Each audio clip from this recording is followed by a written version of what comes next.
Bonjour à tous et bienvenue dans ce journal de votre mi-journée. Nous allons commencer avec ce 2 février qui est marqué par la fin de quelques restrictions sanitaires. Le port du masque n'est plus obligatoire en extérieur depuis ce matin.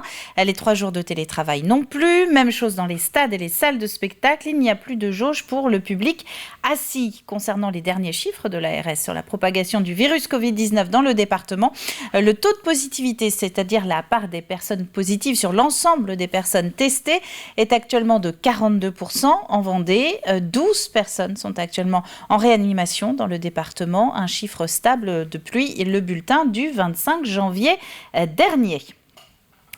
C'est une pièce où tout est fait pour oublier les tracas de l'extérieur et se reconcentrer. Le dispositif Snozelen arrive des Pays-Bas. Il est déjà connu dans les établissements qui accueillent des enfants souffrant de troubles autistiques, mais il commence aussi à se développer dans les crèches et les écoles dites ordinaires. Exemple à Chaland avec Alix Solanos. Dans l'ambiance tamisée de la salle Snozelen, 3 élèves profitent d'une séance. Dans cet espace spécialement équipé pour stimuler les sens, les enfants sont libres de toucher, bouger, regarder, écouter. Une atmosphère qui plaît particulièrement à Lilou, qui vient régulièrement depuis la mise en place de cette salle. C'est la 4e fois. Et pourquoi tu demandes à venir ? Parce que je me sens bien et puis aussi j'ai des petites choses dans ma vie qui me dérangent. Donc j'aime bien venir ici, ça me permet d'être plus concentrée après quand je repars au travail. Se concentrer, mais aussi s'apaiser. Le concept hollandais Snozelen, qui date des années 70, consiste à rechercher un état de bien-être permettant de réguler ses émotions. Pendant 15 à 20 minutes, les enfants évoluent dans cet environnement doux et avec la présence rassurante d'un adulte. Dans cette école de 400 élèves, 9 enseignants ou membres du personnel se sont formés depuis la rentrée pour accompagner les enfants dans cette exploration sensorielle. Chaque séance est différente en fait, donc il y a des séances où on va intervenir beaucoup et puis d'autres beaucoup moins. En fait, l'objectif c'est que les enfants soient occupés à une activité, qu'ils puissent prendre le temps de toucher les objets, d'écouter, d'observer les lumières. Et lorsqu'on sent qu'ils sont un petit peu démunis, eh bien là on peut nous, à notre tour, prendre un objet, leur montrer et les orienter. Initialement pensée pour des enfants souffrant de troubles autistiques, la méthode se développe et s'ouvre désormais à un public plus large.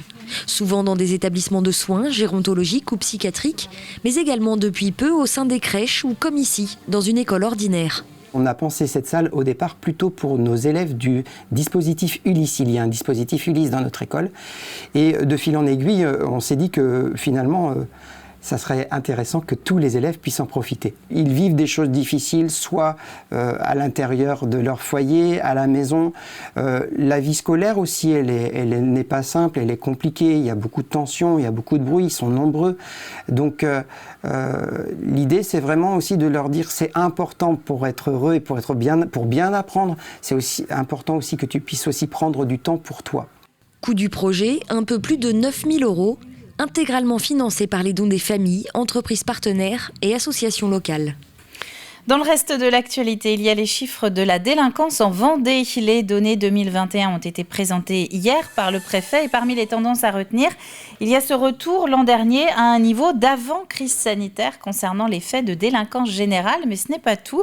Écoutez les explications de Pierre Dalicieux en compagnie du préfet Gérard Gavory.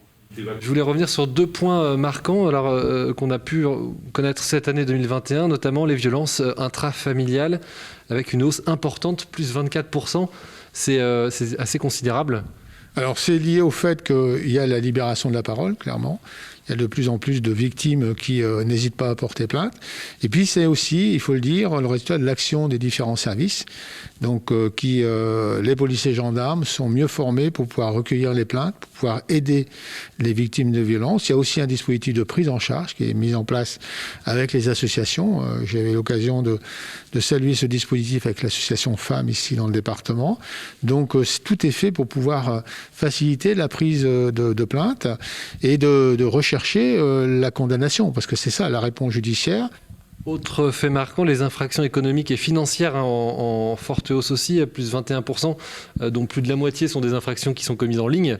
Donc là, on voit des habitudes qui changent et qui évoluent. Et en face, des cambriolages en forte baisse, en baisse en tout cas de moins 12%. Voilà, deux phénomènes qui ont un lien ou pas. Enfin, est-ce qu'on peut y voir quelque chose? Alors, d'abord, les cambriolages sont en baisse parce que, alors, on peut dire aussi que les personnes sont plus peut-être à leur domicile. C'est l'effet du télétravail, c'est aussi l'effet des périodes de confinement, même si ça a été moins marqué en 2021 par rapport à 2020. Mais c'est aussi le résultat de l'action des services, et notamment en zone police, le directeur a expliqué que les dispositifs qui sont déployés, les conventions passées avec les commerçants, avec le monde agricole, permettent des signalements beaucoup plus rapides et permettent d'interpeller les cambrioleurs. Donc c'est important. Mais alors c'est aussi des cambrioleurs. Les gens sont peut-être plus chez eux et ils utilisent plus Internet, notamment pour faire passer leurs commandes. Vous savez que les commerces a implosé sur Internet et donc ils sont plus vulnérables. Merci Monsieur le Préfet. On le voit, donc une délinquance qui change. Ce qui ne change pas en revanche, c'est que pour 100 000 habitants, eh bien, l'atteinte aux biens, l'intégrité physique ou les escroqueries en tout genre en Vendée sont toujours moins importantes que pour le reste de la France. Prenons à présent la direction de l'Arctique maintenant. Les Sables d'Olonne se préparent à accueillir la 2e édition de la Vendée Arctique, une course qui a été créée en 2020 pour pallier l'annulation de la plupart des grandes courses au large du fait de la crise sanitaire. En 2022, les skippers sont donc de nouveau attendus pour s'élancer dans cette compétition qui est qualificative pour le Vendée Globe. Nous avons déjà 25 concurrents qui se sont d'ores et déjà annoncés, dont une grande partie, 19 déjà, ont fait le Vendée Globe 2020-21 et qui veulent justement s'inscrire. Je rappelle aussi que c'est la première course qualificative du Vendée Globe 2024, donc on voit que tout est en train de bien se préparer et que la Vendée est bien ce département qui prend soin, des skippers qui veulent faire ces courses au large.